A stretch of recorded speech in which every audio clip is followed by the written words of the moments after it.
Let's see how much more pain we can put Shark through. Let's do it.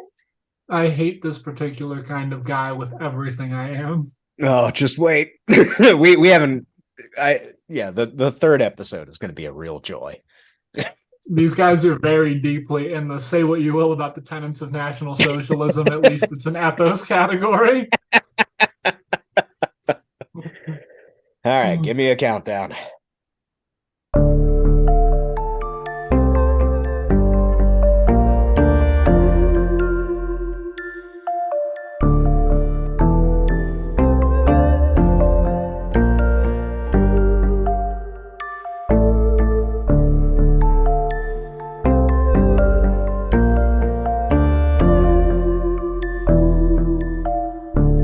Hello, and welcome to Go Take a Flying Fork into a Rolling Donut, a Dunkin' Donuts fan cast. I'm Aaron, and I'm the biggest fan of Dunkin' Donuts because of their time-honored tradition TM of making America run on Dunkin' R. I'm joined by Robert and Rachel. Why are you two the biggest fans of Dunkin' Donuts, America's favorite donuts, TMCR? No, I stand Tim Hortons. I like the racism produced in Boston, most of the American racisms, and that runs on Duncan. Just Oh, that injected wins. right into the filling of those bear claws. Yeah. Real, it's every yeah. No. That was a joke. We're not actually fans of Dunkin' Donuts, and we're not a fan cast about But Dunkin' now Donuts. you got me wanting donuts now, Aaron. It's all right. That's why you got to have a pizza in stock, so that it's not donuts, but it's pizza, and pizza's better than donuts, I think. No. Oh, Well, you're this is schism. let's continue. All Let's right. continue. We're actually The Right Can't Read, a podcast where we look on in despair as we're proven correct at just how quickly America is sliding straight on into fascism. Robert and Rachel, I'd like to tell you about a hobby I had when I was in college. See, when I was in college, back in the halcyon days of the early aughts, we Wait, did you say Halcyon? halcyon, I don't fucking care. Shut up. There is no correct way to pronounce. Words are an abstraction of ideas. Does not matter. They are but transcriptions of brain thought patterns. We wore onions on our belts back in those days because that was the fashion at the time. We would go onto the hill in Knoxville and look at Ayers Hall, thinking about our assuredly glorious futures and how we, like our forefathers, would go west, young man. In addition to that, we also wasted a shitload of time on Facebook. See, Facebook at that time was a website where you put in your university email addresses, added friends, built up a profile to try and really impress that really cute girl in your Stats 101 class, and then tried to ignore the creeping shame that followed the stunning realization that this was exactly how far you'd go in trying to talk to her. Partly because commenting was not yet a thing, and partly because DMs were not yet a thing, and partly because you still poured out your angst on LiveJournal and Zanga. You cannot see mine, they are gone. Buried. Fuck, I was already Googling. Yeah, I use different handles in that time too. It's long gone, my friend. Were Facebook pokes a part of the original Facebook? No, those were implemented, I think, during the second semester of my freshman year. Okay. Yeah. I remember being in high school and my neighbor's sister had a Facebook and I wanted one very badly, but I couldn't get one yet. Yeah. Had to wait. Yeah. Oh, we're delving into that history. We're cracking open the tomes, and it's like we are Gandalf going into the library of Gondor to look up. What was he looking up? This is an approachable analogy here. What was he looking up in that scene? What was he Wasn't looking it at? like, I just watched this last weekend. Why don't I remember? Wasn't it like Sauron history shit? Yeah, it was Sauron Yeah. history shit, but I don't. It was about the ring specifically, right? Yeah. Yeah. Yeah. Oh god dang it. It's gonna bother me. I am no man. Yeah. I was trying to do Gandalf and then I forgot what he said. So anyway, in addition to all of that, the creeping shame profiles, I played a game with other deeply weird guys I knew in my chapter of Pie. we engaged in a Facebook-based arms race. Our target was to befriend the most profiles named Jesus Christ. See, at that time, Facebook was a wildly different place than it is today. At that time, you plugged in your interests and they were just kind of links that let you see who else was into that thing. Those interests were not yet sponsored pages that grew to be horrible communities that quickly became toxic. You could also spin up innumerable fake accounts if you could swing university email addresses, which was easy enough to do. Hence, our game. At one point, I was friends with over 100 Jesus Christs. Or maybe Jesus is Christ. I'm not really sure how the plural works for that one. Shark, you're the theologian. How does it work? What's the plural? It's definitely Jesus is Christ. Okay. Yeah, Jesus is Christ. And I think there was someone else who had over 300. So there were many Jesus is Christ on Facebook at that time. Indeed, it was a simple time, one in which you could start laughing about the weird profiles you found. You'd tell your friends, they'd laugh, and then all of you would get kicked out of the library for a week because it was finals time and you were ruining everything for people who actually had to study for their exams. The joys of being an English major. Then, somewhere around the time when Facebook opened up to people who weren't in universities, things began changing. The Jesus is Christ accounts were banned because they weren't actually Jesus's. The things you said you liked on your profile became groups, and those groups became sponsored and moderated by people who had something to do with, say, Bob Dylan. I was wondering if back when you were friending Jesus is Christ, you guys were aware that this was what was going to destroy democracy. Oh, absolutely not. This because we all came out of like I don't think I ever got on to like rotten.com, but there were people in my chapter who definitely knew what something awful on rotten.com that were. So if any of us thought that anything was going to ruin the internet, it was going to be something awful or rotten. It wasn't going to be Facebook. So at that point, these groups expanded. Suddenly, the ill-conceived groups you created when you were drunk blew up in numbers, and you realized that it might not be a good idea to be an admin of the thing, and you left. I speak from experience. I thought I was the height of worldliness and cosmopolitanism when I created I want to go to an Irish punk concert drunk. And then it grew and grew and grew. I was like, I don't want to know, and fled. Aaron, you could have done so well in your MLM if you had just kept that page up. It was real lack of forethought. I will admit that.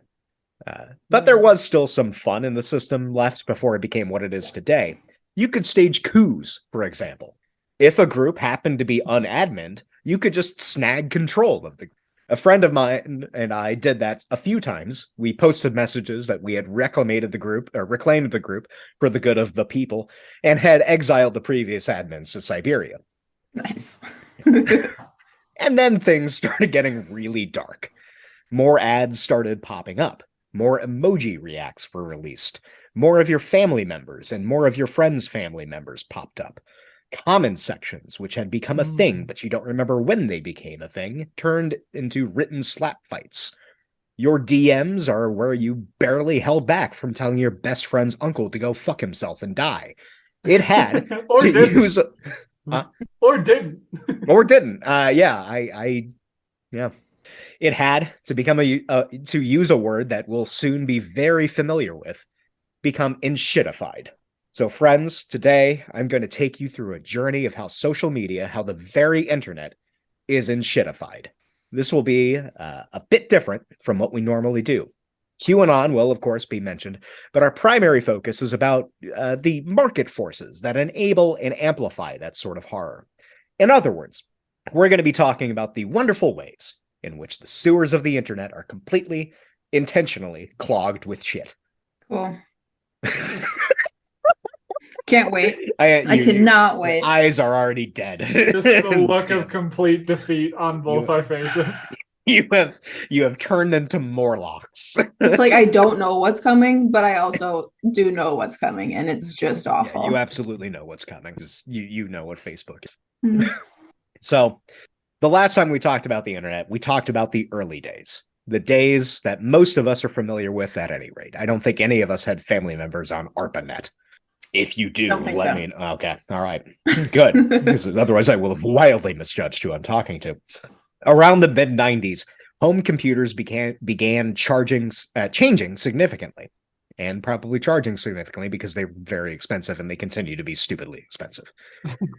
By the time the turn of the millennium was around the bend, PCs were starting to become a staple of American families, and the bone white or beige PC cases adorned home offices and family rooms.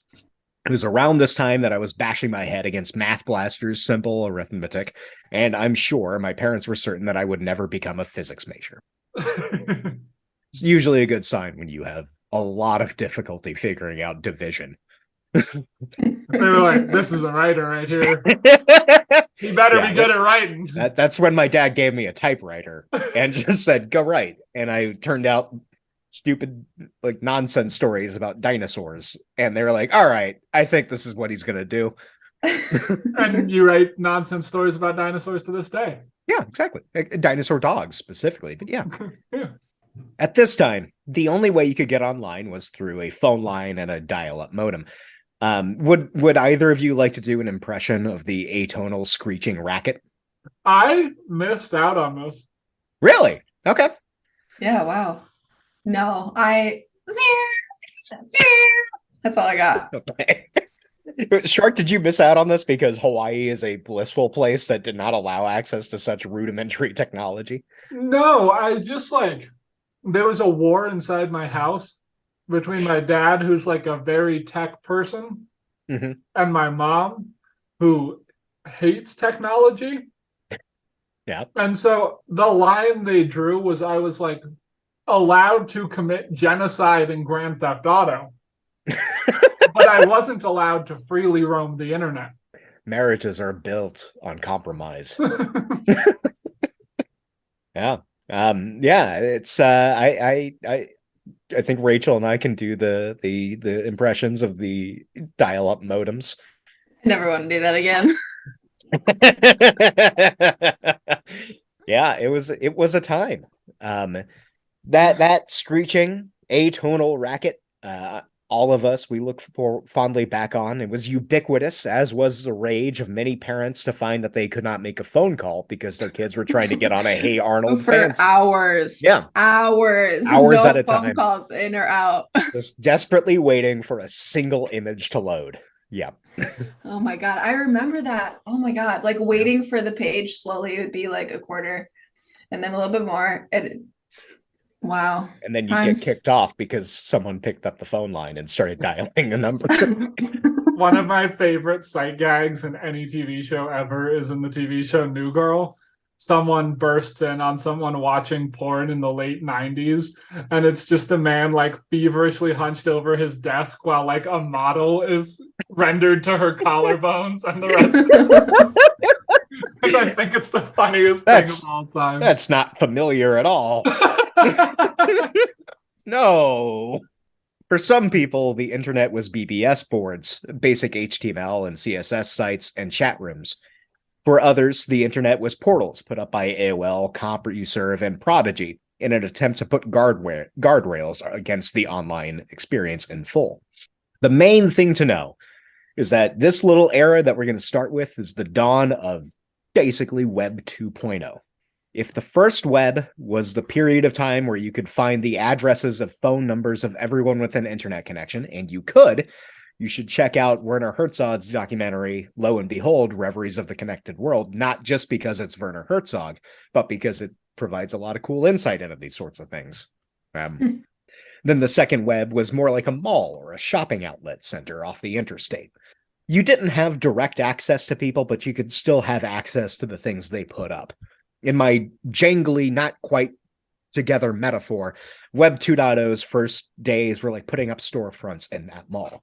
Some of the storefronts were Thomas Kincaid boutiques, some were video game storefronts, and some were those horrible mall ninja stores where you'd go to buy swords that you'd then have to hide from your mom, only to have them found by your grandma, who would flip out and start crowing that you were getting ruined by those damn video games, and she didn't understand how you turned out that way.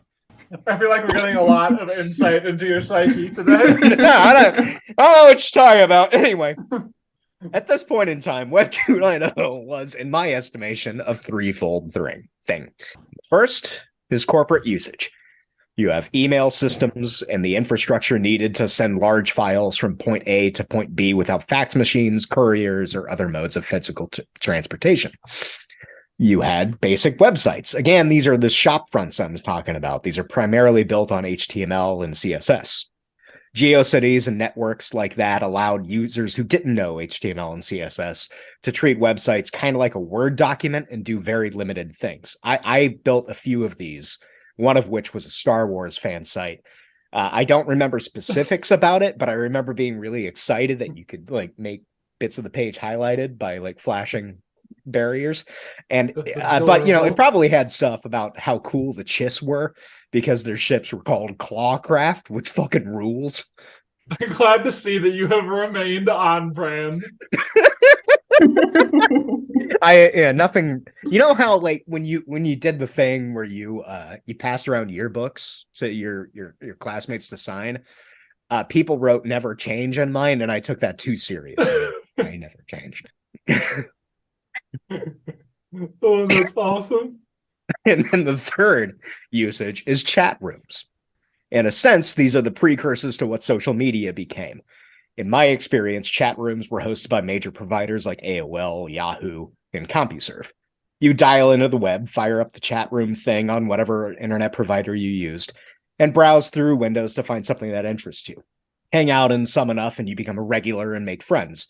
My highlights include, again, Star Wars chat rooms and watching my brother's friends troll chats by claiming to live in a mud hut with Yoda and watch members of the chat room with, quote, my myopic eye. Good time. I look back at this and think, yeah, it was pretty all right. There were ways to form what passed as communities. Once GeoCities, LiveJournal, and Zynga really spun up, networks of pages began forming as creators found each other, set up link share agreements, and kind of just plugged each other. You could fairly easily find people with similar interests on any of the major blogging sites out there, and for a time, the internet's anonymity wasn't fully poisoned. Now, don't get me wrong, it was poisoned. It's always been poisoned, and it will always be poisoned. 4chan, of course, launched in 2003, and Rotten.com launched well before that in 1996. It was because of Rotten.com that I learned what a crime scene was and what happened to Chris Farley. Oh. Yeah.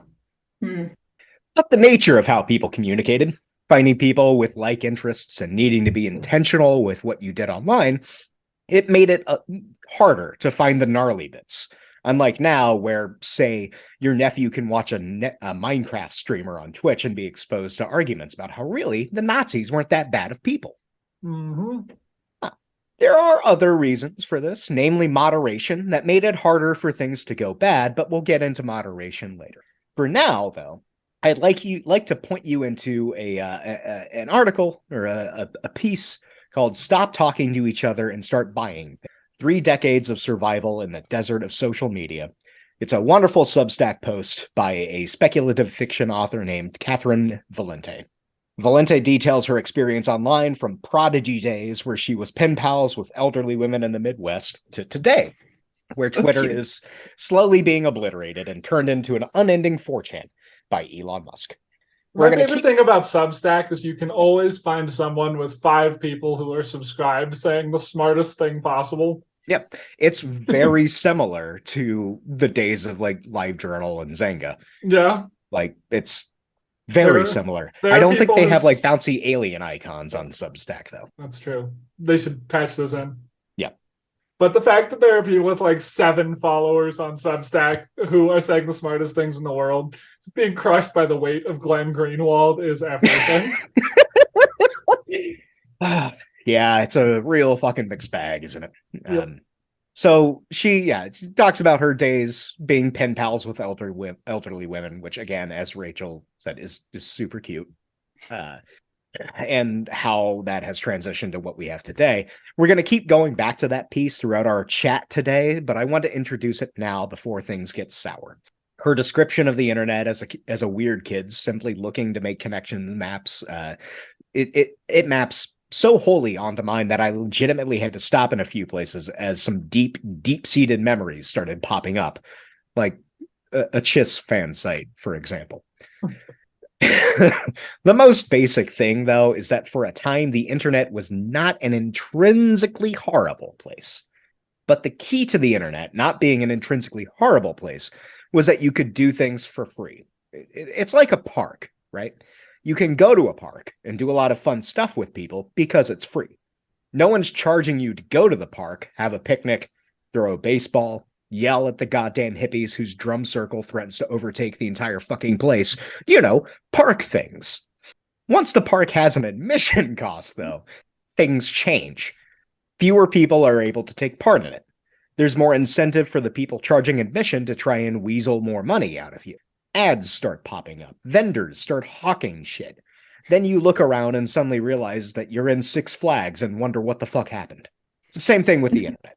At the start, the wild west of the internet led to some wonderful things. It was easy to get in touch with writers and creators who were equally jazzed about this whole online thing as you were, and because you were all doing it as a hobby, the tone was generally friendly.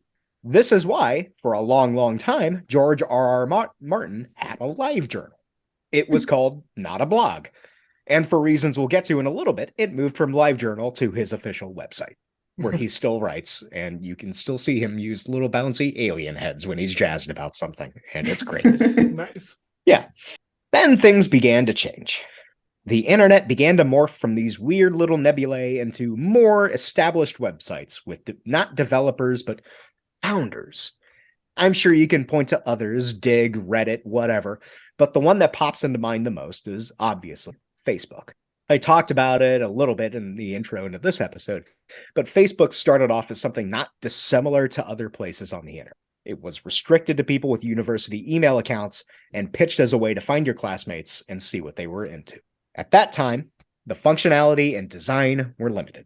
It was, again, not too far off from the other sites of its day. Trackers, cookies, and malicious, janky scripts were not as much of a baked-in part of the web back in that day and age. You could load the site more quickly, find what you needed, and, well, that was about it. The biggest interactive thing you could do was poke other people. That was introduced at some point in my freshman year. I don't remember when exactly. You'd tap a button on someone's profile, they'd get a notification that you'd poked them, and they could poke you back. That was it. Then you'd get like a poke streak. You get the poke war. Or you would poke the person that you're liking, or like you would have it with your best friend for like a year. Yeah, you'd get real excited that someone poked you, and you'd be like, what does this mean? Oh, God. Did she see that I'm into Bob Dylan and that I'm very smart because I'm into Bob Dylan? Most likely. Poking was the first moment in my life where I realized that I was an asshole. Wait, how? Wait, go, pray tell. Because someone was like, I must have been like 12 or 13 or something, like an age where this is a wholly inappropriate way to act. And someone once poked me on Facebook and I ignored it. And they came up to me in person and were like, I poked you on Facebook and you didn't poke me back. And I just was like, looked at them, was like, that's the stupidest fucking thing I've ever heard in my life. And I question my friendship to you and our past together based on the conversation we're having now. And I knew that this was who I was going to be forever. Shark, you and I remain on brand for our entire lives. I just like was baffled that someone would talk to me about it in real life, and I just couldn't handle it. And I was like, oh, I'm fundamentally broken. This person took joy in interacting with me, and I loathe them for it. Ugh, what you gonna do? Yeah. Rachel, do you hear us talking and do you ever think, why am I here? I like people who enjoy life. Why do I continue joining these calls? This is so fun. Well, mostly it's like we had such different growing ups, you know? So this is a really fun window into someone else's growing up. Did you do like chat rooms or anything? Like what was your... I did a lot of AOL or AIM, sorry. Yeah. AIM for sure. Like I said, MySpace, I did get on Facebook for a while. Because my color scheme was black background, red text. Oh no, that's white. No. What did I do? Probably like some neon colors. Classic neon. Yeah. I remember having like doing the most for your away message. Yeah. Like it had to be something cool. I don't know. Super involved. You had to be clever. Yeah. Oh my God. I remember like the login and log out sounds when you heard like your friend or your crush or whatever, like signing on. That was huge. But like as far as like chat rooms, like other than AIM go, I was never a part of like any like online community like that. That's probably for the best. I remember like coding a little bit in like the MySpace days, and that was super fun. I kind of wish I would have continued with that. But yeah, so like not too deep into the internet, but definitely like, yeah, lots of time spent on AIM. Yeah. Like I don't remember spending a lot of time on MySpace because it was like LiveJournal and Zanga were most of it. And like MySpace was on the periphery. And then it became Facebook. Okay. I never had a Zanga or a LiveJournal. Okay. I knew what they were, but that was not my vibe. I was obsessed with like making my MySpace, like figuring out how to put a cool background, how to put music, how to customize my top 8 when it was like, or like making the top 8 smaller, just like all the fun customizations that you could do, really. I remember a lot of people I went to high school with had a lot of Avril Lavigne on their MySpace. Oh yeah. Oh yeah. That was the other Black thing. and Pink. That was the other thing that made me realize I was an asshole, is being 12 years old, falling in love with a girl, having a human conversation, becoming each other's MySpace friends, seeing her music list, and then wishing to never speak to her again. Yeah. To be fair, that's how I feel about Bumble a lot. See their Spotify topless. Yeah, it's like, this is not gonna work. This isn't gonna work. Yeah, it's like, they say Christian, no. Radio, irreconcilable musical Spotify, differences. No. It's It's amazing. Basically, my rubric is I need someone who is into everything about Repo Man. Like the soundtrack and the line. I don't want no commies in my car, no Christians neither. That's solid, yeah. Yeah. I, for a while, just like I the only line I ever need on a dating profile is like, can you listen to 4+ hours of the Mountain Goats? And that just really sorts the wheat from the goddamn chaff. That's not that's a good idea. I should do something like that. Except I guess what mine would be like, can you listen to 4+ hours of klezmer, I guess. That's how Aaron got married to a girl from the 1830s. That's how Aaron got married to someone who just fled an Orthodox community. Do you actually go home after a long day and turn on klezmer music? Goddamn right. That's insane. Dude, earlier this week, I was on a real big Black Ox Orchestra kick because it was just a bleak week. Everything was super slow, just real painful. And then the Trump indictment news landed and I started cackling maniacally and it switched into happy klezmer mode. So, yeah. Then it became Daniel Kahn and the Painted Bird. I will admit Daniel Kahn and the Painted Bird slaps. Yeah. Every so often, I have a tendency to just put my Spotify on shuffle when I'm in the car with people because I want everyone to know that I need to be medicated. The Daniel Kahn and the Painted Bird song 6 Million Germans will come on. Yeah, that's and they'll be like, what the fuck is this? It's like an upbeat sort of klezmer fucking accordion jam about Nakam and the killing of 6 million Germans. Yeah. Another good one to throw on your list is Yossel Burr, A Patriot. It's a song about a dude who's really jazzed to go into the military because they got cool uniforms. Yeah, I think that one's like a traditional array. I don't know. Anyway, yes, 4+ hours of klezmer. Get the fuck out. That's we got into Aaron's youth psychology. Yeah, this is a now real we're exploring how I found out I was this way. This is a real like journey into Aaron's id trio of episodes. Yeah. Minus Rocco's Modern Life, which is another big part of my id. We will never say anything bad about Rocco's Modern Life. No, Rocco's Modern Life is fantastic. Yeah. Turn the page, you wash your hands. You turn the page, you wash your hands. On repeat in my head. Anyway, the central thing about all of this is that Facebook and the internet had not yet been destroyed by enshittification. So let's talk about that term, enshittification. As far as I can tell, it was coined fairly recently by Cory Doctorow. Do you guys know who Cory Doctorow is? Yeah. Robert, you want to tell us about Cory Doctorow? I mean, by and large, my interaction with Cory Doctorow is a human who writes smart, like left-wing things online.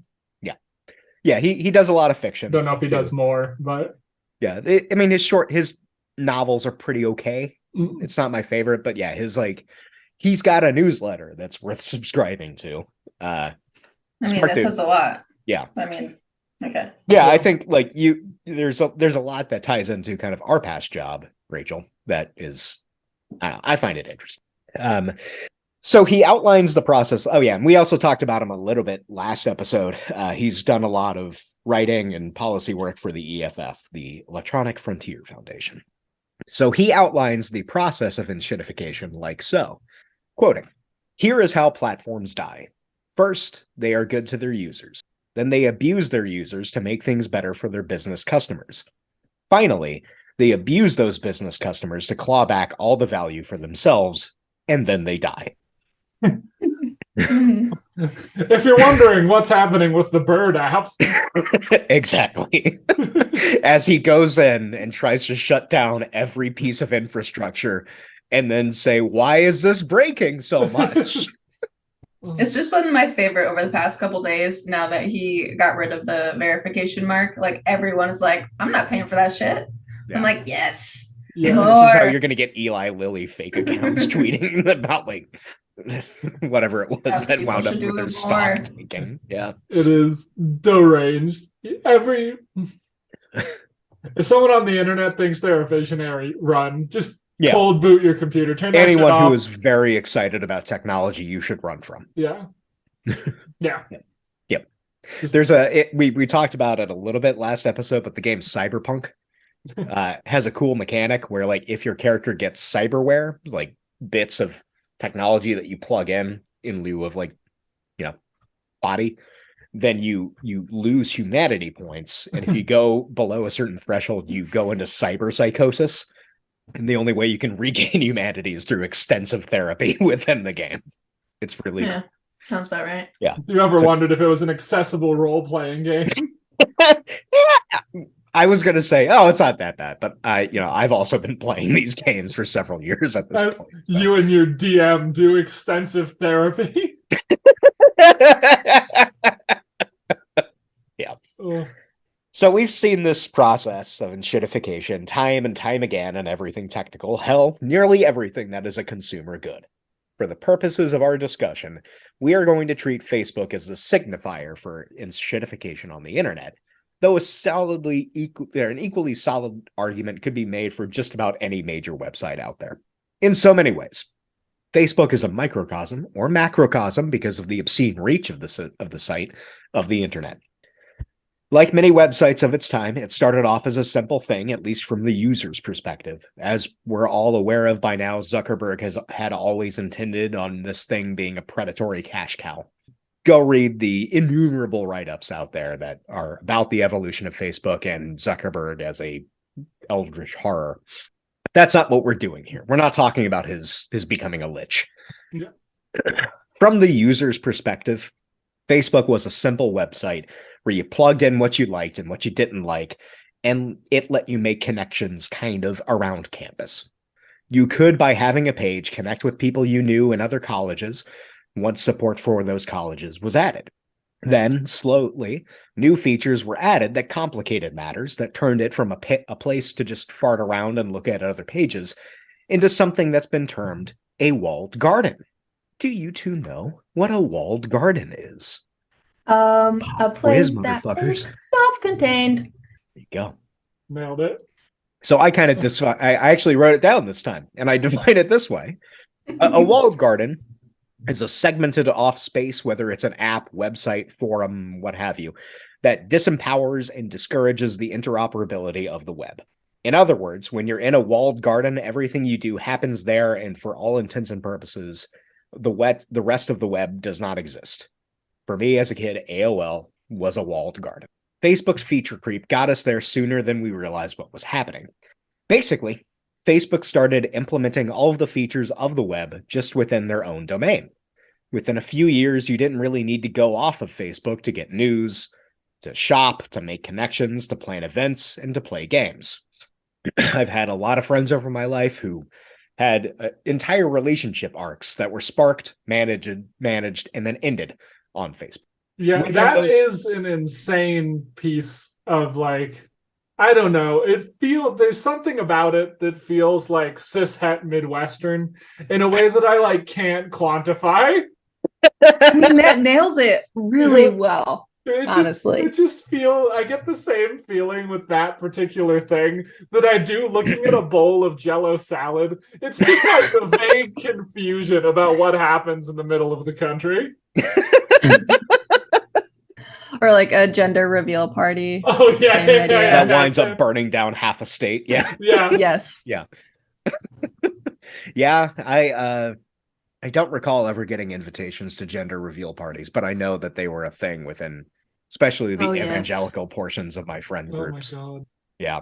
They never reveal a new one. It's always the same boring fucking two every time. Change it up. Let's go. Yeah. This is the future the left wants. Fuck yeah, if someone was like, at this gender reveal party, I will reveal a new gender, I would go to that fucking party. I would move shit around. I will be there. Yeah. One day that will be supported on Facebook. It is. You can already stream that. Yeah, see, there you go. Like, they've even brought in Twitch to your platform, and it is a walled garden. And within those few years where all of this functionality was added, if you did go off of Facebook, the company had made so many advertising deals that your activities throughout the internet were sent back to Facebook. Once there, your page is updated based on activities that you opted into, either by allowing cookies or using a single sign-on tied to your Facebook account. These are the machines that power the advertising wheels of the internet. And I'd say that's where the trouble began, but really the trouble began with what we talked about last time, baked into the whole thing, the meat of the bones of the internet. But for most people, I think, who don't think about that, the trouble likely began with personalized advertising. And that, to me, was a creation of Google, which has gone through a much quieter form of enshittification than Facebook. Ultimately, Facebook, at some nebulous time between, say, 2009 and 2016, became less a place to spend some time between bopping around on some other websites and more an ad delivery platform that had effectively made a copy of the internet in its own website and trapped everyone inside of it. Frankly, I think the only reason Facebook isn't the default internet anymore is because of the dominance of apps on smartphones. But that's a bigger conversation. And I can judge by the way your eyes are glazing over that you're not interested in having that conversation, so we'll move on. So getting back to the point of all of this, in the midst of all of what we're talking about, you have a bunch of social media websites run by people like Mark Zuckerberg and Jack Dorsey, who ascribe to a growth at all costs and move fast and break things mentality, right? They're building their version of the internet, and they're building it in a way that ties into that third wave society we discussed in the last episode. The society that is built on removing all of the bits of the second wave society and creating a bold new space where the steel and industrial giants and governments of the past have no sovereignty on John Perry Barlow's benign philosopher king realm. They just want to sell you shoes. That's all they're talking about. I bought shoes and just junk. I bought like a Bluetooth adapter for my headphones because I upgraded my phone and it no longer has a 3.5 millimeter port. I loathe that. I hate it too because the adapter was like $50 and it lasted 6 months. Oh, that's awful. It's terrible. They were quick to send me a new one because of the warranty, but this one's going to last 6 months and then the warranty is void because I already switched out another one. So it sucks. Everything sucks. Technology was a mistake. Agriculture was a mistake. Getting out of the ocean was a mistake. The third wave society. Yes. Was a mistake. But these people argue that the third wave society should exist without government regulation, with private property, red property, and infrastructure owned by companies as the central focus of society. So, in order to continue growing, social media companies must figure out how to get people on their sites more and more. Facebook is, once again, the champion of getting eyes glued to pages and sets the tone for the way TikTok works today.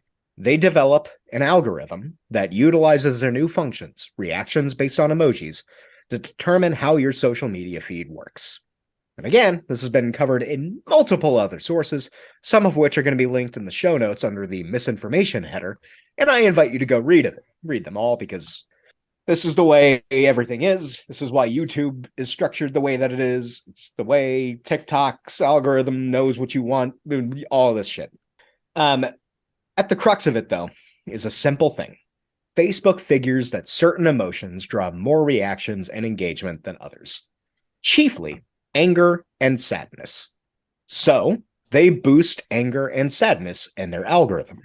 Posts, articles, or videos that get angry and sad emoji reactions get boosted more than others, leading to an increase in their prevalence on the website, and along with that, misinformation. You ever wonder why Fox News and Breitbart get so much traction online? Because they piss people off, and they tap into the lizard brain of every human on Earth.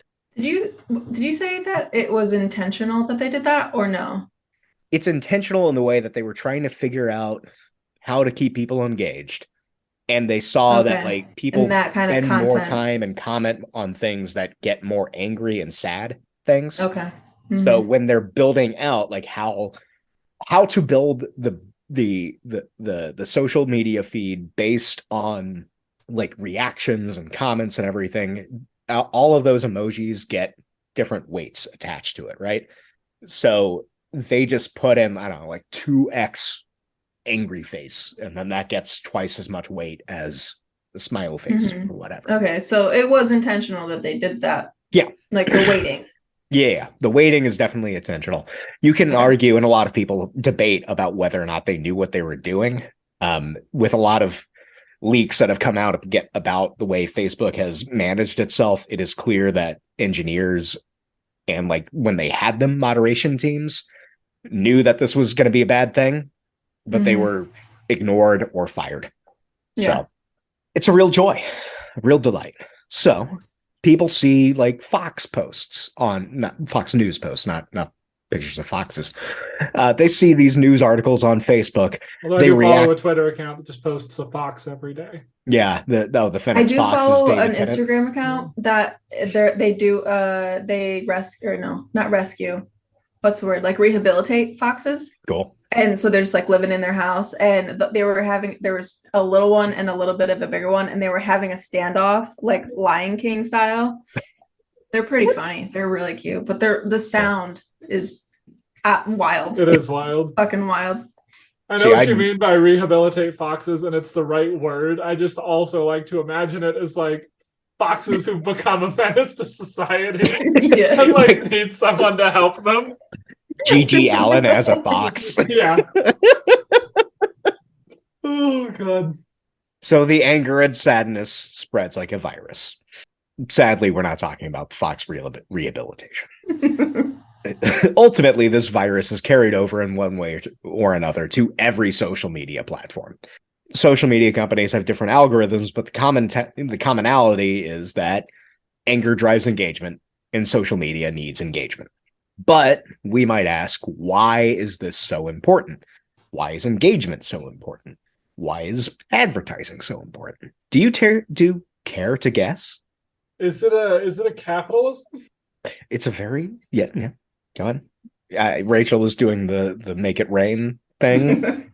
Money. It is a specific type of capital. It is venture capital, or VC. Essentially, VC is big investments that might not pay off because of risk. VC firms will, to mitigate that risk, spread their investments around to a lot of different companies doing the same thing in the hopes that one of them will pay off enough to cover the losses when the other companies fold. In the grand tradition of walking up to a roulette table and putting half your money on red and half on black. Exactly. It is gambling, but with companies, you know, the stock market. Yeah. Except for companies not listed on the stock market because they're small. They're just tiny boys. They're tiny guys. They're little guys. So we're going to talk about that. A Harvard Business Review article gives us the following statistic. In 2015, VC-backed business accounted for a fifth of the market, and 44% of R&D, research and development, was based in VC funding. Jesus fucking Christ. Chief among those investments were IT and healthcare companies. I wasn't able to find, in a very short research time period, a more up-to-date statistic, but I'm willing to bet it's similar, if not a larger share at this point. That was, again, in 2015. That Harvard Business Review article breaks down how VCs determine where to put their money. I put it this way. The first method is augury. VCs just kind of vibe out and guess what's going to be a big market push. They might as well be looking at the way birds are flying in Silicon Valley and figure out that's how they're going to put their money in a certain space. I think that'd be way cooler than what they do. Mm-hmm. Yep. The second one is networking, which is where most of this is, and this is where the really lame thing is. VCs talk to other VCs and other people in their peer circle, like alumni groups, and figure out what those people are doing, and then they do the same thing. And then 3, ideology. Many VCs come from the rich technophile spaces that gave us people like the ones who wrote the cyberspace Magna Carta.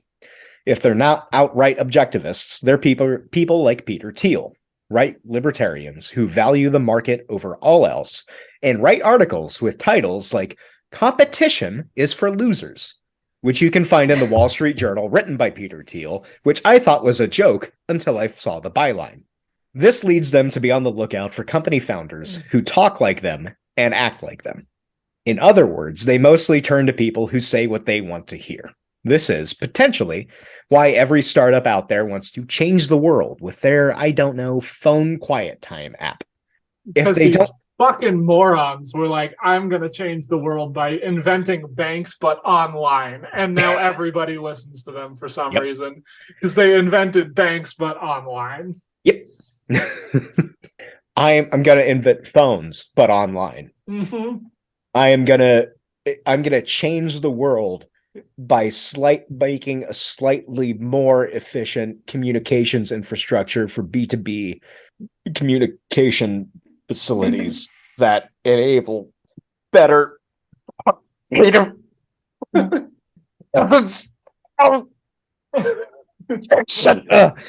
Sorry. Well, God, went to a dark space there. So invest in our new workflow optimization software. It will change the world. Yeah. Again, you should just watch Silicon Valley. It is surprisingly an accurate representation of everything in the tech industry.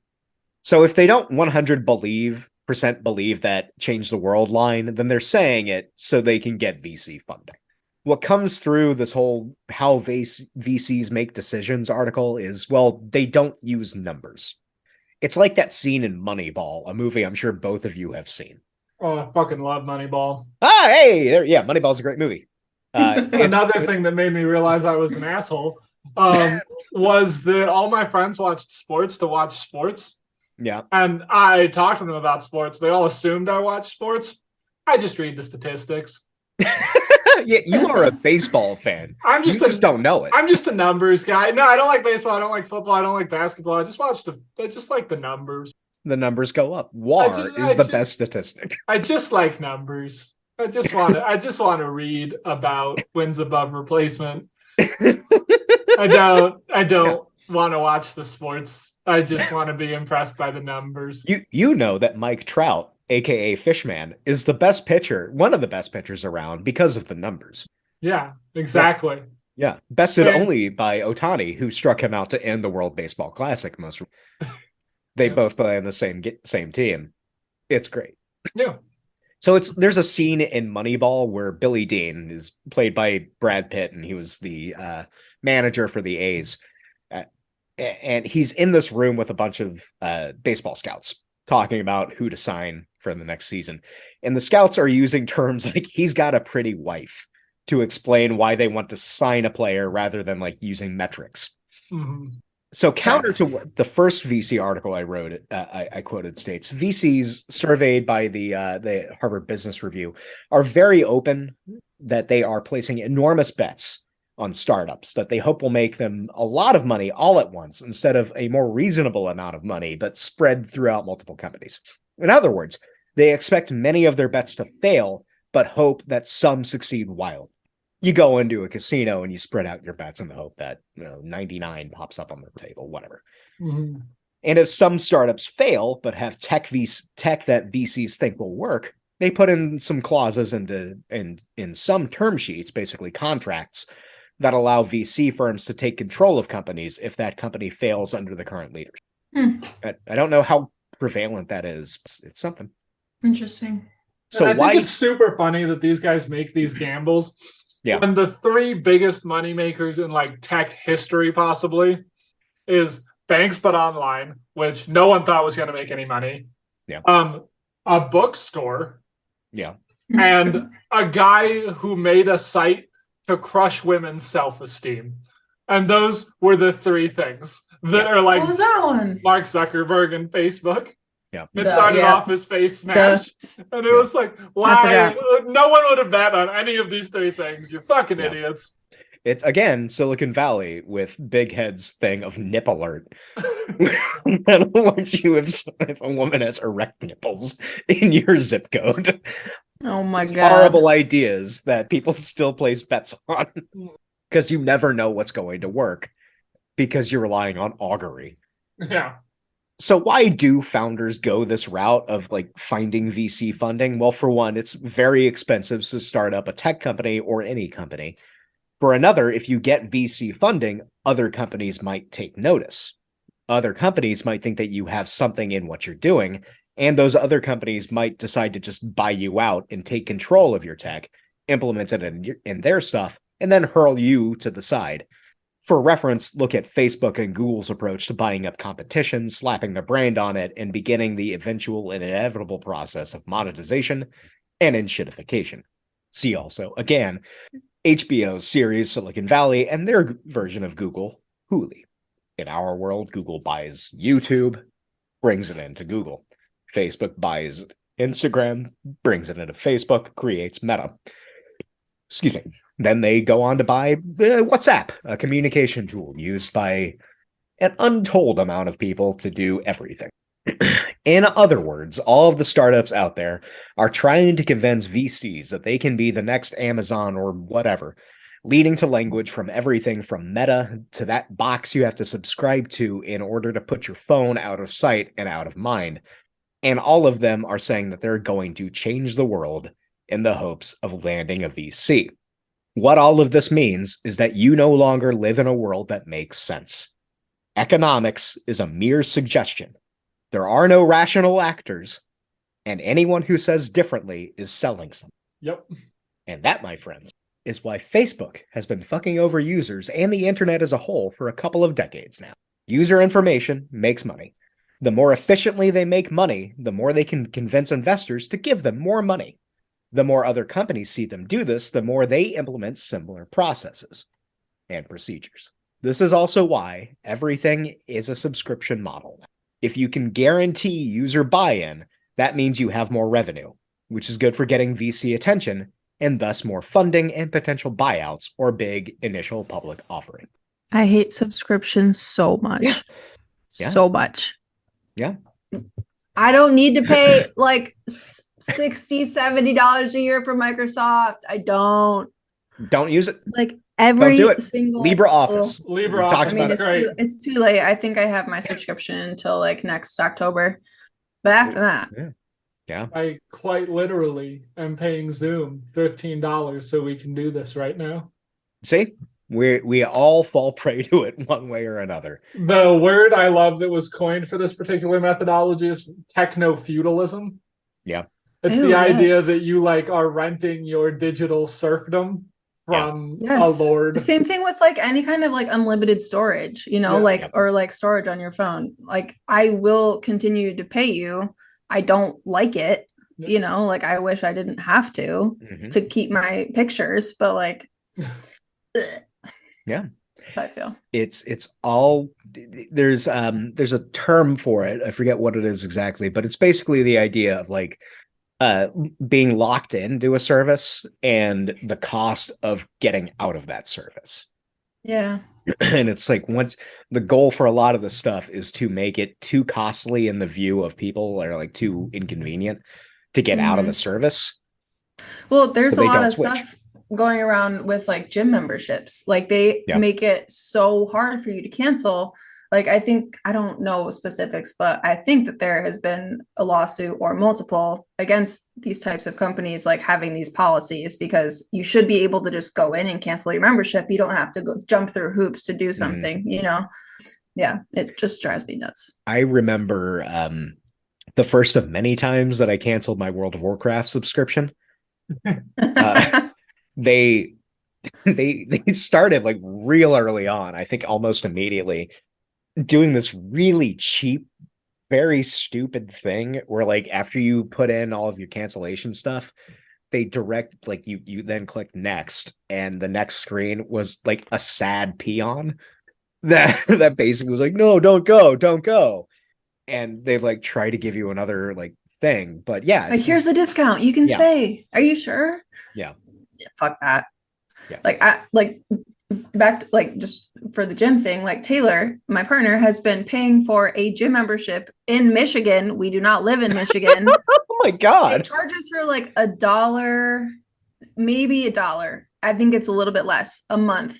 And she has called to cancel this membership. And yet somehow they're just taking like a little bit out every month and she cannot get a hold of them. It's just the most insane thing. I hate it. Yeah. I think what you And mean with is promoting subscriptions. innovation. What you're looking for, promoting innovation. Yeah. It's something. But yeah, it's like beyond even that, like the act of making it harder to cancel is like the more devious thing of like, and basically the thing that I've run into with having all of my stuff on Google, like the more stuff that you put on, the harder it is to switch off. Oh yeah, as Google fucking owns my ass. Yeah.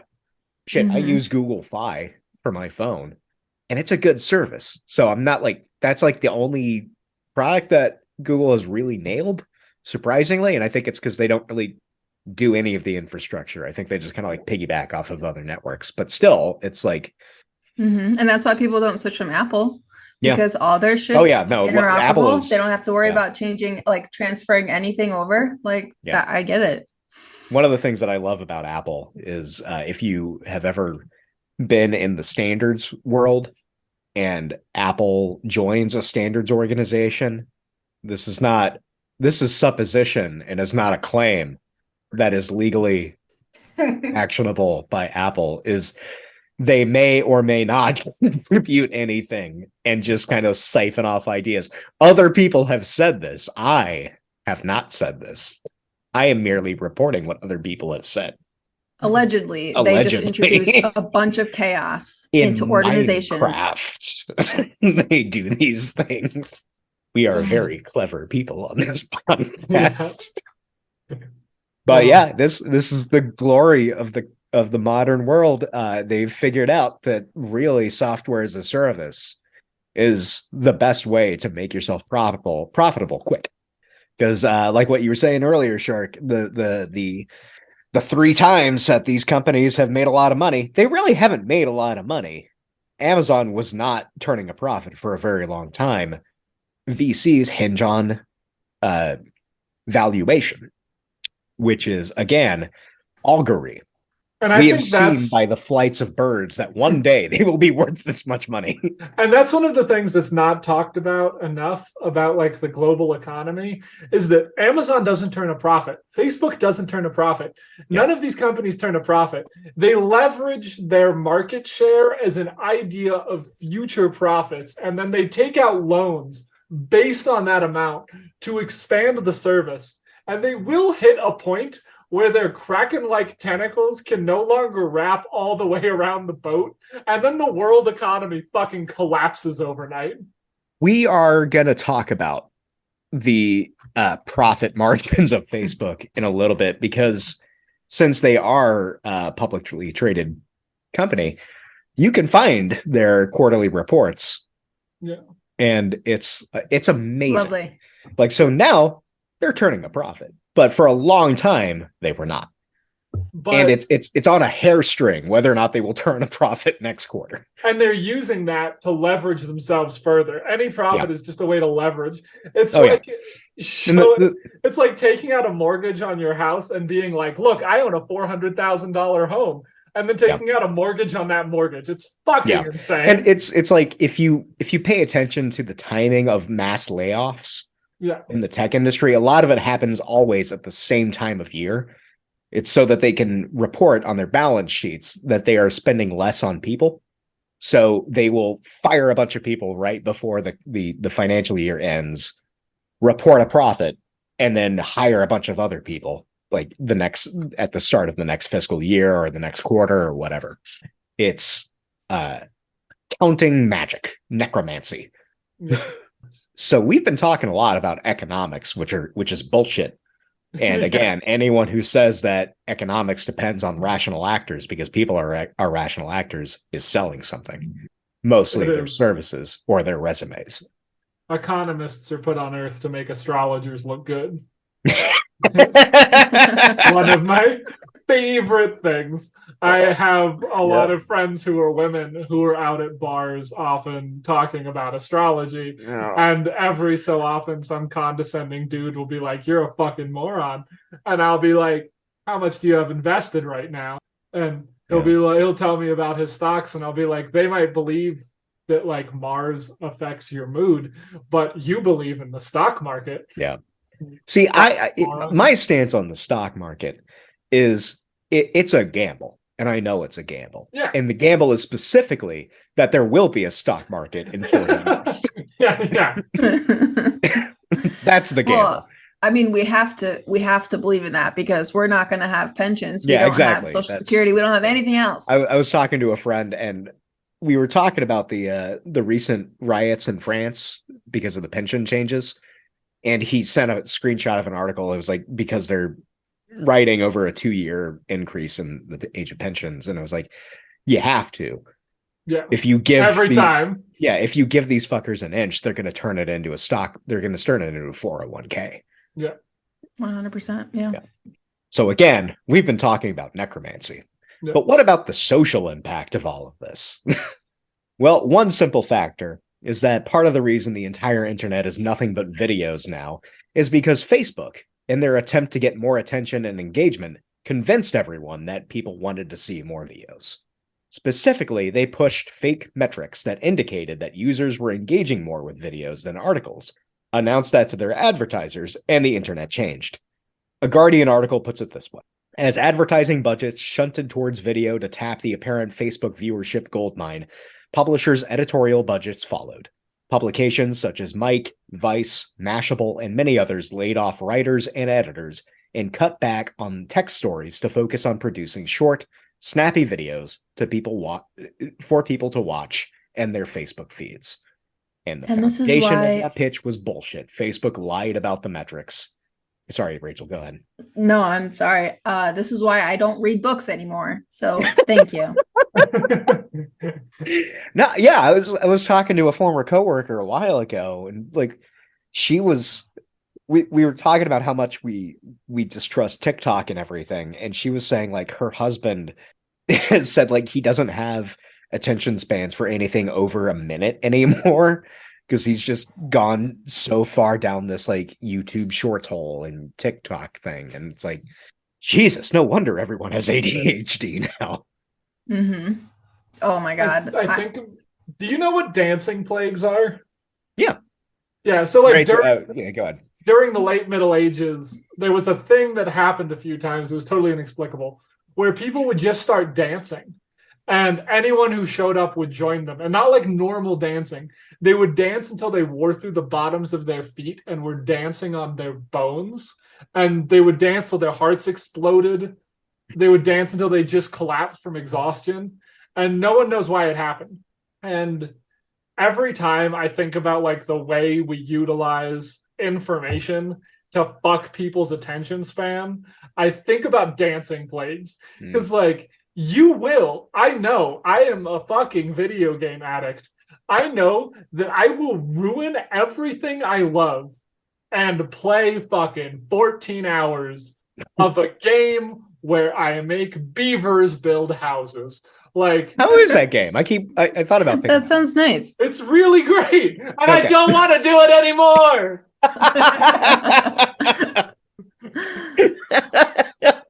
But I can't stop. And it's like I will do it until I do the mental equivalent of dancing through the soles of my feet and having my heart explode. And the brain should not be allowed to. It's bad. That could be like a second episode about video games. It's a whole Skinner box thing. Yeah. And how, like, I think WoW was one of the first games that I think of. I mean, probably RuneScape and EverQuest, but like who kind of weaponized the lizard brain in people and like figured out that you can keep people playing and paying subscriptions by introducing like daily quests. Yeah. Because if you do enough daily quests, then you increase your reputation with factions. And Rachel, do you know what happens if you increase your reputation with factions enough? Do you get like boosted? No. What? You can get a little pet that looks like a Wolverine, and it follows you around. Worth it. Or 100%. you could get a big dragon that looks real cool, but you can only get that if you do enough daily quests. Yeah, I mean, that's the way to get me sucked into something. Oh yeah. No, that's why like I had so much trouble quitting WoW for a while. Is like I didn't raid or anything because that was horrible, and I didn't do any PvP, but like I really the mounts and the pets thing really tapped into that part of my brain where I'm like, yeah, I want the Wolverine, or I want what's the little like guys? Murloc? Is that what those are? I don't know. I'm looking at Shark. I'm not a wower. No, I think it was Murlocs. Yeah, if you get one of those guys, then it's great. But and like we will do the intellectual equivalent of dancing till our hearts explode. Exactly. And the worst thing is like dancing plagues just happened and no one knew why. There are people there's like a dancing plague industrial complex right now. Yeah, the dancing app for children. Yeah, the dancing app, yes. As everyone in Congress seems to think it is, because they could start a Zoom call on their own. It's because of Nathan Fielder. There was a great video that was like it was an interview with Nathan Fielder that was about another show that he produced. And he starts talking about that show and then slowly turns it into how he's opening up a TikTok influencer house. Yeah. Anyway. So like wrestle your attention back from these people because you will explode your own heart. Yeah. They're too good at it. No, it is super fucking hard. Like, and No, it is hard. I think the only thing that kept me from doing it for a while is like especially when I first moved to Redacted, like I was on a really cheap data plan. So like I had a smartphone, but I couldn't do a lot of fun stuff because I was getting paid dog shit and I couldn't afford like decent data plans. Yeah. And now I don't know. I'm not saying that I'm great because I don't do this stuff. I mean, I reject social outings so I can just read Herodotus and listen to klezmer. So I'm not any better, but it's just I've got more attention span. Yeah. And like anything that's fun on the internet and free, once again, the product is you. Yeah. Mm-hmm. Yeah. I hear way too many conversations during my day about like market research and like all the information that they are gathering about you. My friend. Not great. I had a friend, he still lives in Redacted, but I don't really hang out with him that much anymore, whose entire career has been email marketing. Oh. And he makes well into the six figures Jesus doing email marketing. But that's just soul sucking, you know? He It's like, look, this guy operates from a place of pure bliss where he doesn't think about that. I He guess that's nice for him. he does his PowerPoint decks and then just goes wandering off, listening to basketball games and whatever else. God. Like he's a nice guy, but sometimes no That's how thoughts. the world remains complacent. I know. Like people just I know. Okay. Sorry, I'm not saying that to cut you off. I'm agreeing with you. I know.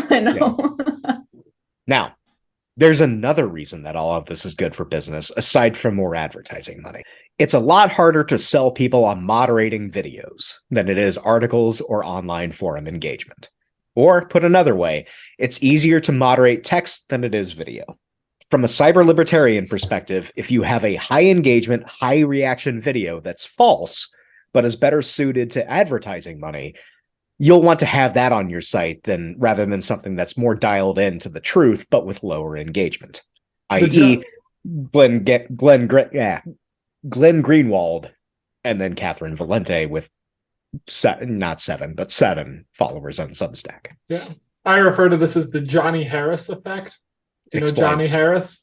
He was a Vox journalist and a New York Times guy who did a series of really popular YouTube videos that were like, what if someone who knew nothing about foreign relations or the history of North Korea explained to you incorrect facts about these things at like a 6th grade level with a lot of fun charts. Okay. And like all this stuff was bullshit, but it's really polished and it sounds right and it's very interactive. Like it's so a fun TED to Talk. Watch. Yeah, it's like a TED Talk with a better budget. And it's just like that genre of person who like those bite-sized facts about the world free of context industry. Yeah. It's like, the number one form of interactive media. I get real weirded out by people who get their news from Twitch or like specifically YouTube because that doesn't like you can't good. There's too much. That's drink it from a fire hose, and I don't like it. No. No, it's like I don't watch a lot of it because it's for reasons that will become immediately apparent. But like people like FD Signifier is great, but his videos are like an hour and a half to 3 hours long, and are very well researched and presented very simply. Like he doesn't do a lot of clever editing, but that stuff that I don't know. I'm sure he does well enough, but it's not the same as like the rabid engagement that like people like Vosh get or whatever. Yeah. And if you don't know who Vosh is, Rachel, then you should not know who Vosh is. Your life will continue to be fulfilling, and you will continue to have meaningful and healthy relationships with other people. So the people standing in the way of all of this are content moderators who no longer exist. And again, we turn to Facebook. In the past, Facebook has come under fire for absurdly lax content moderation that has allowed the fermentation of race hatred, leading to genocides against the Rohingya people in Myanmar. Or, more recently, the Ethiopian Civil War raged on with massive death tolls, and once again, calls for racial and ethnic violence openly made on Facebook. Yeah, during the Rwandan genocide, a big part of what was happening there was these radio stations that blasted like racist propaganda that allowed for like mass coordinations of violence in a way that was like hard to replicate without a state before, which is what was interesting about Rwanda. And like Facebook is just the racist Rwandan radio stations, but nobody gives a fuck. Like they like just keep being these radio stations, which is like mind-boggling. It's terrible. And one of the things that they lean on in defense is that moderation in other languages is expensive. And implementing support for other languages is expensive. But I want to turn to the latest like profit sheets for Facebook on this. They have a revenue in Q4 of 2022 of $116 billion. And their net income was $23 billion. So they reported a profit of $23 billion. And it strikes me that the company could easily afford to implement moderation in other languages with that kind of money. Yeah. But That costs money. And spending money to do something as paltry as stop genocides seems to run contrary to the libertarian ethos of making money. And it would just be like fucking insane if someone in any other industry made that argument. Like if iHeartRadio was the thing that the Rwandan genocide fucking broadcasts were blasted on, they would have been just crushed by the FCC. Yeah. Like crushed. But you see, well, we'll get into that in a little bit. Insane. It's absurd. It is, one might presume, too reminiscent of evil government regulation, this whole moderation thing. This leads to the fact that when layoffs hit, groups like content moderation are the first ones hit. A New York Times article in the show notes that will be included outlines this impact across YouTube, Google, and other companies. Put simply, it's real bad, guys. Like, sometimes you get moderation teams for giant sites that are in the ones of people. Lovely. Yeah. So this brings us to, I think, our final part: moderation and lamentation. All of this has led to an ecosystem where the internet and social media in particular is a breeding ground for hatred. Because hatred drives engagement and engagement is good for profit, the internet is at this point the evil tree in Empire Strikes Back. And we are all Luke Skywalker going in there, except we don't have a Yoda to tell us, hey, what you're doing is a bad thing, don't do it. Even if we did have that Yoda, we, like Luke, would not listen. Yes. Right. Yep. Now, the tech industry is at a tipping point where it's very clear that one, moderation is desperately needed, and two, tech companies will not, absolutely not, implement moderation on their own. This is coming to a head at the Supreme Court with a hearing on Section 230. And I am about to present a very, very dumb summary of what this whole debate is. So, stripping away all the legal code and whatnot, what this boils down to is whether or not a platform like Facebook, Twitter, or YouTube is culpable for the content published on the platform. As it stands today, per Section 230 of the 1996 Communications Decency Act, platforms are not. They act as neutral publishers of information and are not required to moderate information for hate speech or whatever else. At the Supreme Court, there is a case brought by the parents of a woman killed in a terrorist attack that says that platforms are in fact culpable and have a responsibility to take down the sorts of things that radicalized someone to the point where they joined ISIS and committed a suicide bombing attack that killed their child. And again, the reason this exists is because you had people advocating for a hands-off approach to the internet. People like Newt Gingrich, John Perry Barlow, and everyone else that we talked about in our first episode. Now, this is a complex case. Legal Eagle, who's a guy that I do like on YouTube, has a video you can watch that outlines it, and it's included in the show notes. And I am 100% sure that I missed even high-level details because I only have a passing familiarity with this stuff, aside from an omnipresent worry that things will go bad very quickly.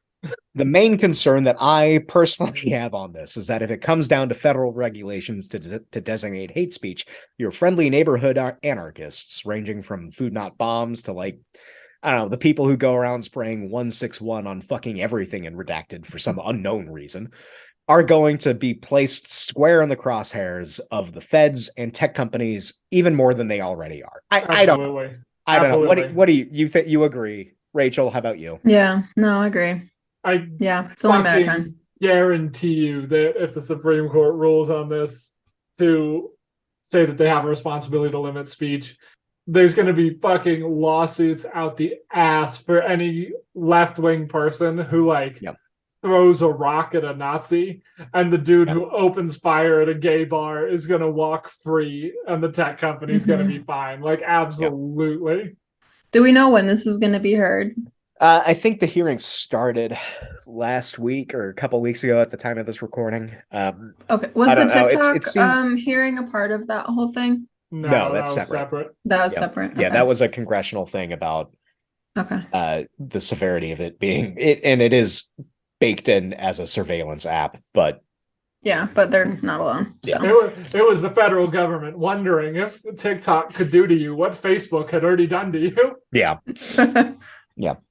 So, I don't know the status of it right now. I think Legal Eagle's main the poor son of a bitch has been churning out video after video about all of the Trump legal stuff that's been happening because that's getting more headlines and thus more of his time.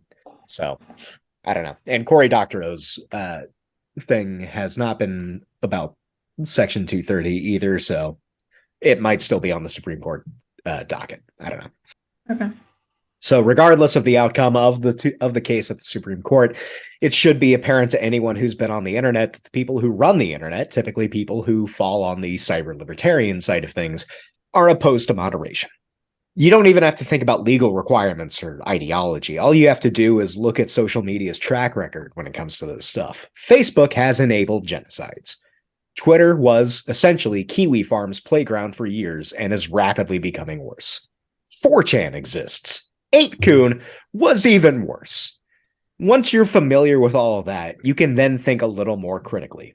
You can realize that moderation costs money. Moderation decreases engagement by tamping down on the rage bait. Moderation drives away lucrative ad partners like Google and Fox News because their business, like yours, relies on rage and the spreading of rage. Study after study has shown the impact of these algorithms and what gets boosted over others. Again, just a few of those can be found in the show notes. At the heart of it, we should say that right libertarians are not inherently Nazis and are not inherently allies with fascists. I have known several libertarians who go to pride rallies and show up to racial justice or whatever. But right libertarians with power and money, objectivists, are people you should be very, very wary of. All you have to do is realize that something, you don't know what, but something has to change, is look at the growth of QAnon, of the spread of COVID deniers, of the impact of far-right groups on social media, leading to more and more attacks on LGBTQ plus events and people, on synagogues, on Muslims, on just about everyone who does not fit the fascist narrow definition of acceptability. These things have become unmanageable through conventional means, and they got that way through the inaction, often willfully slow, of platform owners under the guise of neutrality or cost-cutting. And this is not even considering all of the Web 3.0 shit that we'll be talking about on our next episode. We're not even at the point right now where we need to talk about crypto and AI. We're not at the point where just the other day, as I write this sentence, whenever this was, deepfake images of Trump getting a perp walk apparently spread like wildfire and convinced a lot of people that he'd been arrested. We have no idea of the horrors that await us. I have so many things to say about us. I am excited. Oh, about I that. saw an image it was a deep fake of Morgan Freeman saying something bad. I don't remember what it was about Joe Biden and how it was the worst deep fake, but yet it has over 1,000 shares and blah, blah, blah. I'm just cool. Yeah. Cool. Things are good and cool. Attack and overthrow reality. It is the only way forward. Well, that's what they're doing right now, Shark. I am fucking I think that this is the cure, and I will get into that. All right. I look forward to next episode. That's gonna be my unhinged rant that visibly made my father-in-law uncomfortable during our last hike. Nice. Excellent. I'm where excited I sounded to hear about way it. more like Vigo the Carpathian than a rational human. Vigo the Carpathian is the ruler we all need. Oh God, that I'm almost tempted to watch that movie tonight, but I'm not going to. I know that movie's not great. How dare you blame Ghostbusters? Ghostbusters 2? Yeah. Vigo the Carpathian is great, but the rest of that movie, everyone else found it, and it's true. Yeah. Yeah, except for Dan Aykroyd, who again is a lunatic and believes everything in there's a story about the first movie where the original script that Dan Aykroyd wrote had them going to hell and fighting the devil. There's also a truly incredible part of that movie that got left in somehow that Dan Aykroyd wrote. You know the scene where he gets a blowjob from a ghost? Yeah. You don't know this scene, Rachel? I don't. I have not seen it in a while. There's a scene in Ghostbusters where he gets his dick sucked by a ghost, and it's that was a whole plot thread he wrote. Why the fuck is that in there? I mean, they probably just left it in to see if they could, see if anybody would want to take it out. Like the most insane thing was writing it in the first place. The second most insane thing was leaving a 10-second clip of you getting your dick sucked by a ghost with no explanation. Like, I wonder if it was a compromise thing. Like, they took out so much that Aykroyd wanted. He was like, you have to leave the dick suck. You have to leave the ghost blowjob or I walk. Like, what? Put him in charge. Well, now with deepfake technology, you can make this your wildest dream and make it real. It's going to be great for the fanfic industry. Oh, God. That's a dark net that I keep forgetting about and then get reminded about. You're going to be able to watch Brad Pitt and Troy fuck Pennywise the Clown. You're gonna see so much pregnant Sonic stuff. That's so sad. Nothing so personal. Niche. Like what? Snick. Rachel, you were not on the internet when you were 10 years ago or whatever. Nope. Yeah. Well, okay, yeah, 10 I'm years ago. But... envious of you. You're gonna be able to watch Hitler and Pikachu really get down. Yeah. The ship industry is gonna become gigantic. A while ago, when I started dating this girl, her housemate and I were at a bar and he kept saying like, yeah, I ship you guys a lot already. I was like, no, I can't talk to you anymore. Don't say that out loud. Yeah. Yeah, it was don't talk to him anymore. Anyway, so in the cyberpunk rule set, a place I say that sentence, I'm never going on a date again. In the cyberpunk rule set, there's a bit of lore, I think, that we're hitting metaphorically sooner than we think we are. At one point in the alternate timeline in which this game is set, the net goes weird. A guy named Bart Moss wreaks havoc, and as part of that, these things called rabbits start tearing through the net infrastructure, killing off net runners, people who go into the internet and do things, and regular users alike. Things called black ice, and that's an acronym for what? I forget. Programs used to... it's not the car fragrance hanger that you would have on your rearview mirror? No? Aaron has missed this piece of culture. I have not owned a car or driven a car regularly since. That was the fragrance of those black Christmas trees. Oh my God, Aaron. Okay. Whatever. I moved to Redacted to not have to have a car. It didn't have You're enough the one person. Yes. Yeah, I know. It didn't have enough to do with the orcs, Rachel. Didn't have anything to do with orcs. Yeah. That's why you didn't know. So Black Ice, these are programs that are used to attack netrunners and systems, are even more weaponized than they were already. Eventually, things are brought under control by basically the only functioning arm of the government called Netwatch. But in order for things to be under control, the net has to be essentially obliterated. At the time the latest edition, Red, is set in 2045, the net is highly localized and clamped down. Now, I'm not saying that ChatGPT is going to start killing people like a bad episode of Black Mirror, but I am saying that it's a metaphor for the massive impacts of these things that were wildly unprepared.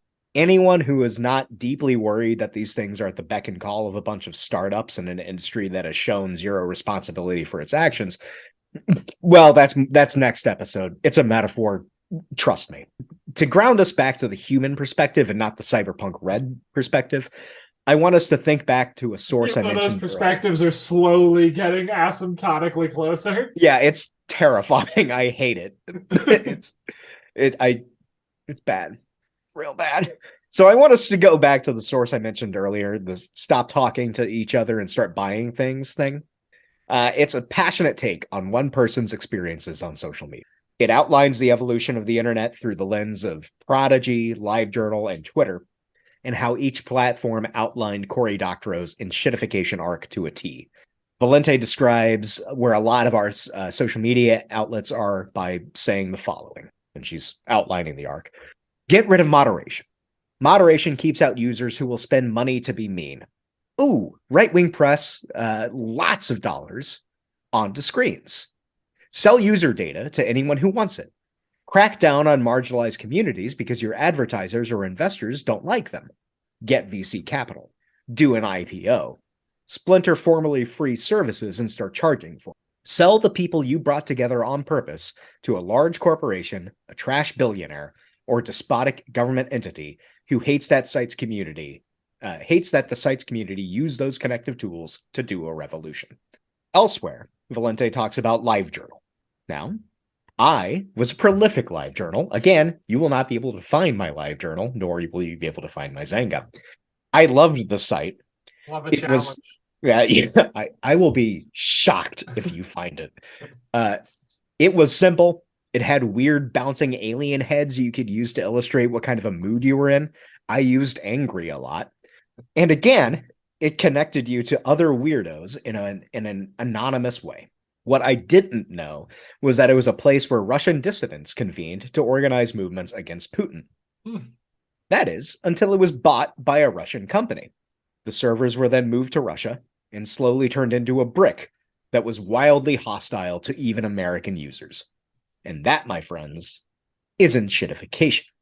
Now, throughout writing the script, I've done a lot of reflection on why I've grown so goddamn embittered with the internet. I used to love it. I used to connect with people in chat rooms on AOL and IRC.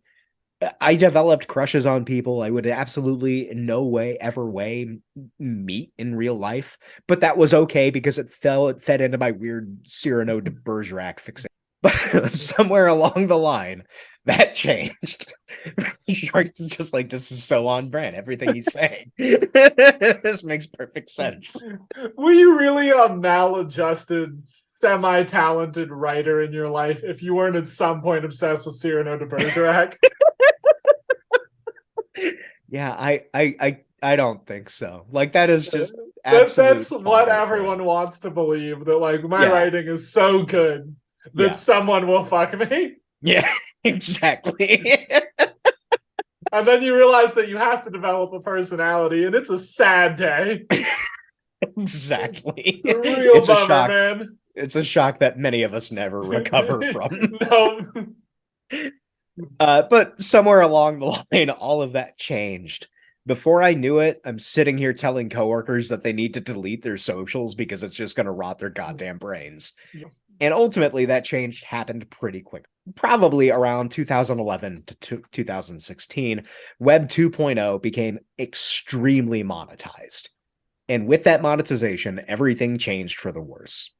You could still connect with people, but you had to jump through really just inconvenient hoops to do it. You had to be wary of phishing, not from scammers, but from corporations. You suddenly had to be aware of security holes. You suddenly saw huge websites like Reddit spike in popularity and turn into even more toxic cesspits, because toxicity breeds engagement, and engagement turns into money. And I want to be clear, I want to like these places again. I want to be able to connect with like-minded weirdos. I would love to be able to make the kind of friendships I have now that I made back before everything really and truly turned to shit. Because of weird corners of the internet, I have friends outside of Philadelphia, DC, Krakow, London, all across the world. Hell, because of those weird corners of the internet, I have a couple of friends down the street who watch my dog when I go out of town. But I've been burned so many times that I don't want to deal with the wariness. I've seen the sites I used on an unhealthy basis purposely turned into genocide-enabling, QAnon-spreading, anti-Semitism-friendly place that would make Korn, the chaos god, best known for Skulls for the Skull Throne, step back and say, whoa, let's all chill out for a bit, okay? I read this paragraph from Valente's piece, and legitimately, I teared up a bit. It goes, I'm so tired of just harmlessly getting together with other weird geeks and going to what amounts to a digital pub after work and waking up one day to find every pint poisoned over and over again, like the poison wants us specifically, like it knows we will always make its favorite food, vulnerability, connection, difference.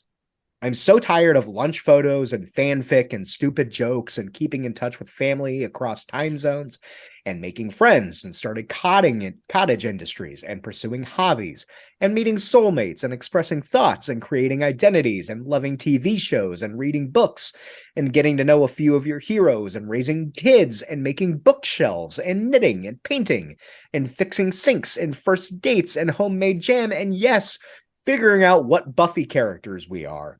Listening and learning and hoping and just fucking talking to each other, all of this weaponized against us. Having our enthusiasm over the smallest joys of everyday life invaded by people who long ago forgot their value and turned into fodder for the death of thought, the burial of love.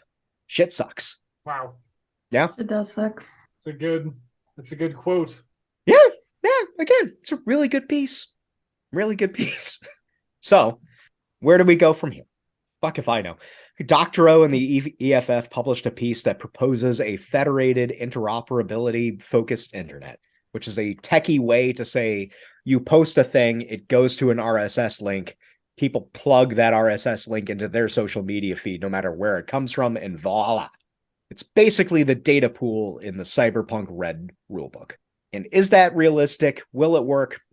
Who the fuck knows? I got no idea where to go from here. I don't have the energy to try and make connections on Mastodon, even if it's not as hard to use as people say it. What do you two? Shark, you can go first. Have you ever heard of the book The Revolution of Everyday Life? No. It's a great read, and he talks about how one of the problems with Marx is that he wasn't a normal human being with connections to people.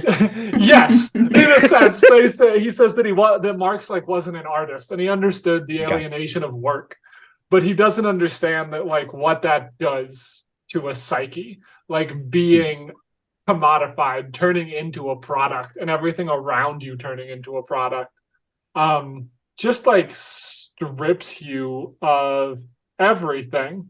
And he has this great bit, people who talk about revolution and class struggle without referring explicitly to everyday life, without understanding what is subversive about love and what is positive in the refusal of constraints, such people have corpses in their mouths.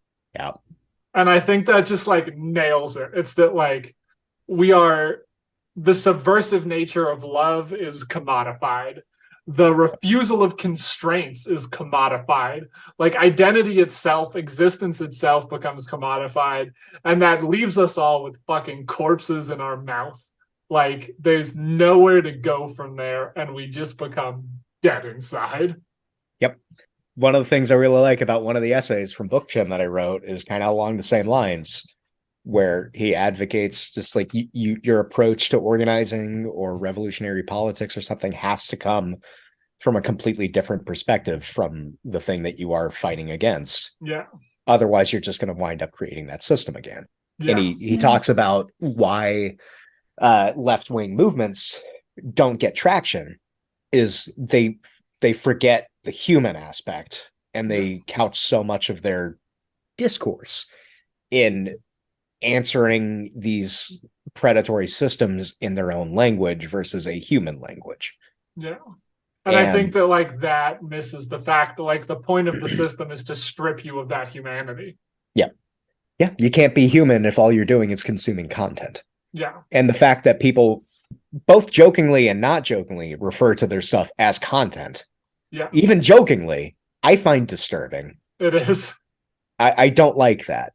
And I don't know, we kind of do a joke. We keep doing a bit about me creating art, and art should be atonal screeching or nothing else. But it's you just can't fall into that trap of thinking, well, I gotta write content.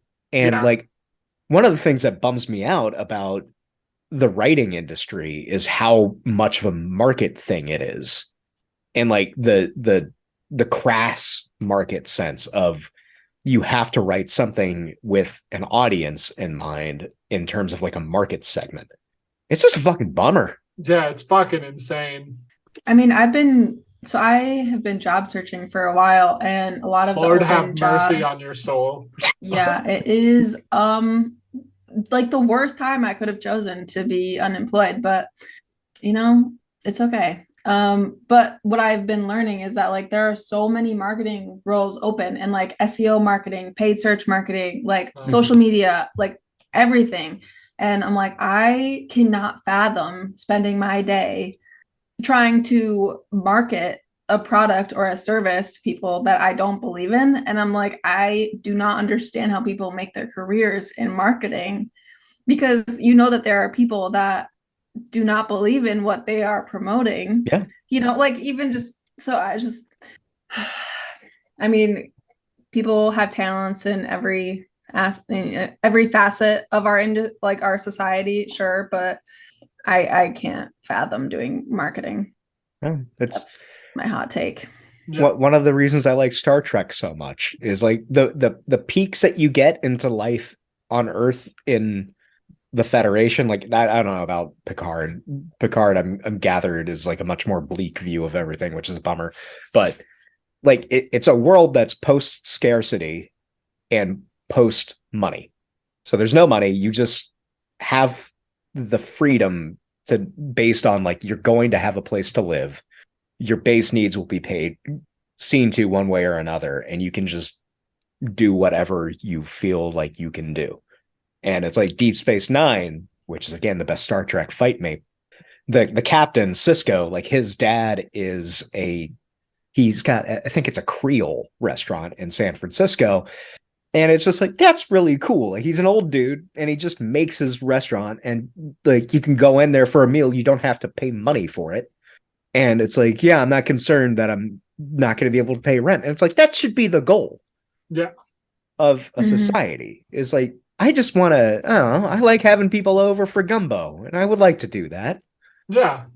I mean, there are enough people. It's like everyone would like should be able to like pursue the thing that makes them feel alive and like want to help other people. There's enough people in our world where we can do that, and we should have a functioning society. Yeah.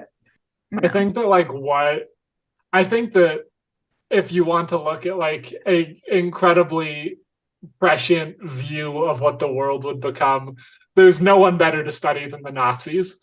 I think that they really had a grasp on like 20th century capitalism. Yeah. And I think like I keep meaning to write this somewhere, but I haven't. Like the underlying myth of the modern culture is the phrase Arbeit macht frei, on a place you will never escape. That's what it always is. It's like work and commodity and production will eventually get you to the other side, but it's a fucking death camp. Like, there's no out there. It's all just bullshit. And it's like worse than a death camp in some way because there is no it will continue to evade you. Yes, no matter what you do. You're not going to be given the mercy of a death. Yeah, there's nothing to there's no end to march towards. It's just fucking pop-up ads forever now. The Dr. O's newsletter today was about a new bold industry that's popped up of exploiting a loophole in Creative Commons, where if you didn't attribute someone correctly, then like the license is void and you can sue them. So there was this. Wait, what? So Creative Commons is it's like copyright, except you just do it without any expectation of money. So I could I could write a script and put it up on the internet under Creative Commons, and someone could like film a short movie off of it. And as long as they attributed me, like the original screenplay by Aaron Simon, then it's fair use. Okay. But there's a loophole in one of the license versions about like proper attribution.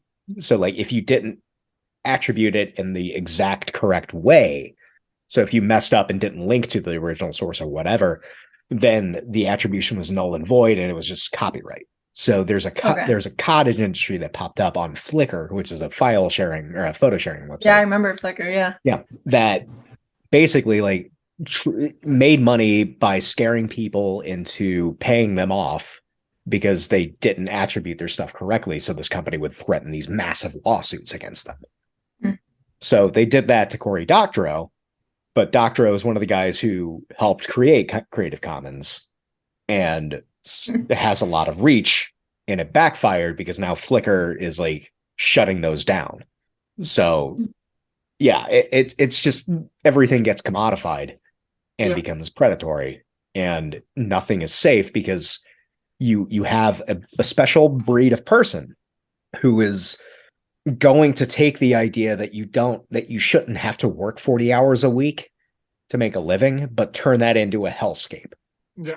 So they make a 4-hour work week that's built on farming out cheap photography, putting it on a website and counting on people to misattribute it and then threaten lawsuits. Yeah.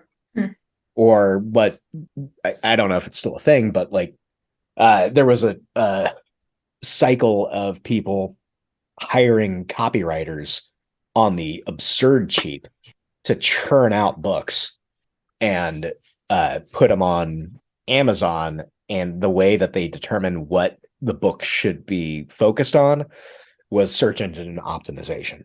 Wow. So you'd get like a Google Analytics account, right?